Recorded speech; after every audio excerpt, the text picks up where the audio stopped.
Hello and welcome to another educational video about screen printing by Catspit Productions. Today's video is a quick tips video, quick tips for screen printing.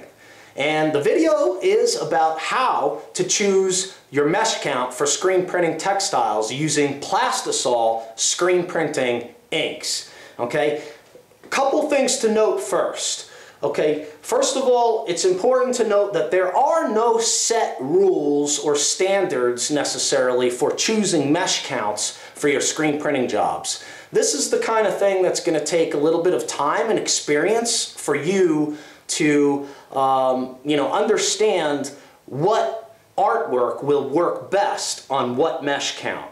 Okay, it's also important to note that more open mesh counts, like 110, will hold more emulsion than higher mesh counts, like a 230. Okay, so that means that a 110 screen will have a thicker stencil than a 230 screen, which will hold less emulsion and have a thinner stencil.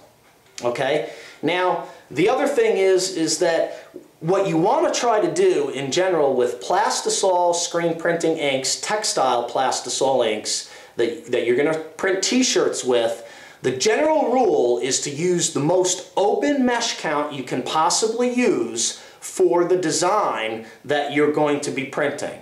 Now, emulsions can have a great deal to do with what detail you can get out on what mesh count. So make sure to use a very high quality emulsion. Okay, and let's just take a look at the array of mesh counts that I keep in my shop. First of all, I have a lot of 110 mesh. Okay, 110 mesh is kind of considered the default mesh for screen printing t-shirts. It's a good mesh for printing high opacity plastisol inks on black shirts or dark colored shirts. It's especially good for white ink, high opacity white ink on black shirts. Okay, but 110 mesh is not necessarily the default. You don't always default to 110. You really want to use this when you need the highest opacity and the highest volume of ink printed onto the garment. Okay? Next up, we would have a 156. Okay, as you move up, you're going to go to a 156. A 156 will allow you to get a little bit or quite a bit more detail than a 110, but it's going to be harder to push plastisol inks through. So you wouldn't necessarily want to use this for white ink unless perhaps if it's an underbase, because remember, an underbase, you don't need heavy high coverage for an underbase. All you need is a smooth, flat, sealed layer. So a lot of the times when you're printing multicolors on an underbase, your white underbase will be on a little bit higher mesh count, like a 156. So a 156 can be good to get a little bit more detail. This would be great for printing black inks with high detail on light colored garments. Okay? As we move up, we go into 200 mesh count. Now you start to get into dyed mesh.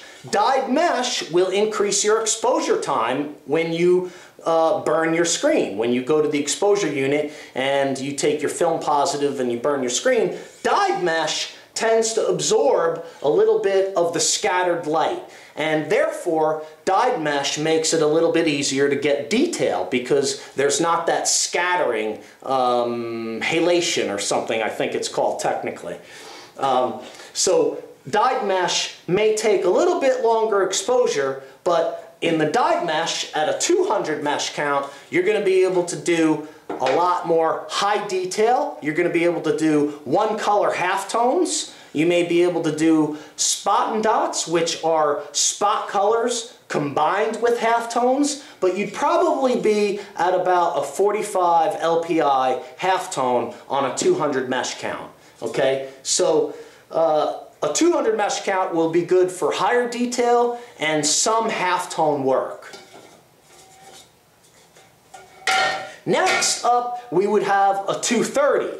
Okay, a 230 screen is a little bit more, has a little bit more, you know, threads per inch than the 200, and this would be good. Sorry, this would be good for would be good for something like duotones when you're printing two different colored halftones to create one halftone, kind of like a sepia print or some kind of cyanotype print that has that blue look or an old-fashioned look. You might want to use a 230, okay?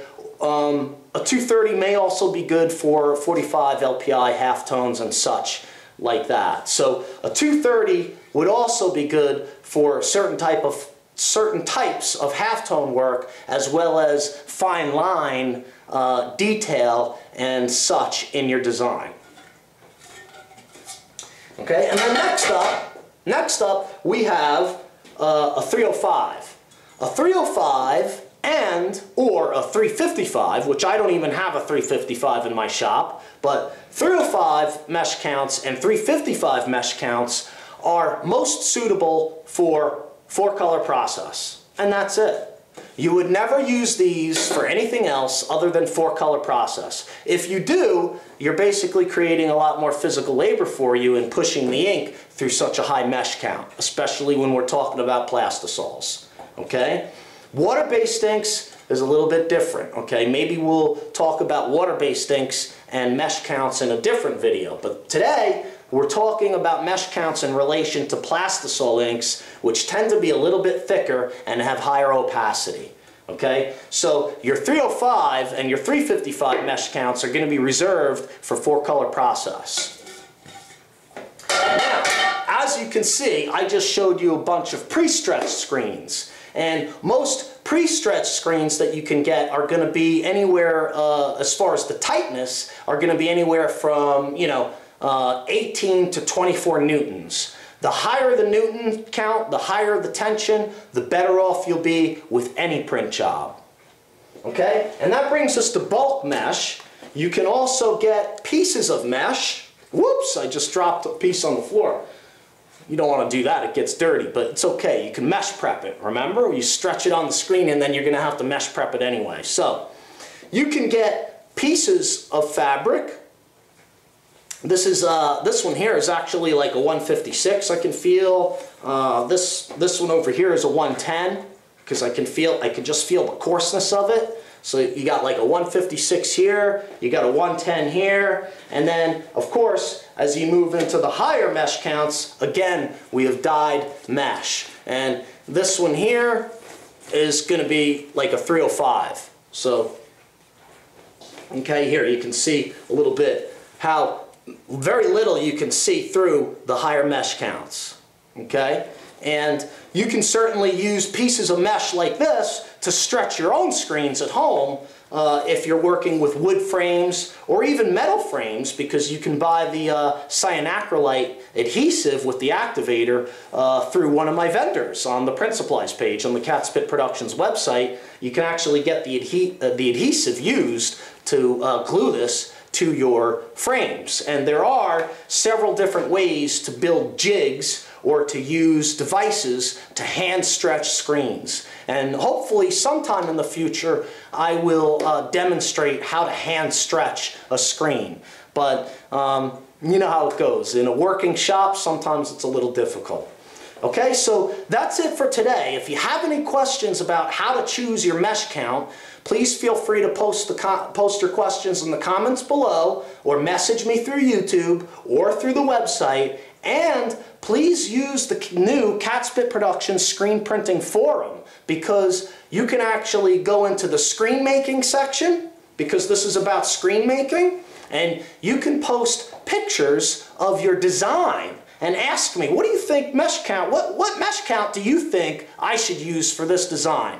And the way you do that is when you go into the screen making topic or category, you post a new topic, okay, create a new topic, and underneath the dialog box where you're going to ask your question, underneath the dialog box are a couple of tabs, and one of them says upload attachment.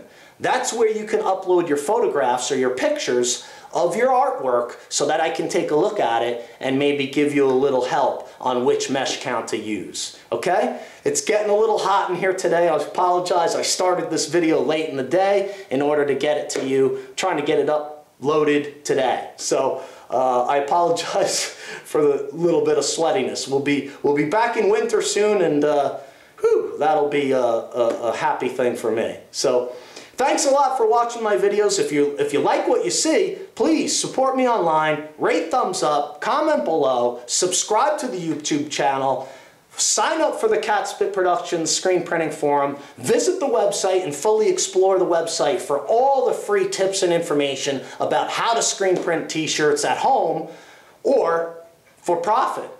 Okay? So thanks a lot for watching. I appreciate your time and attention, and we'll see you next time.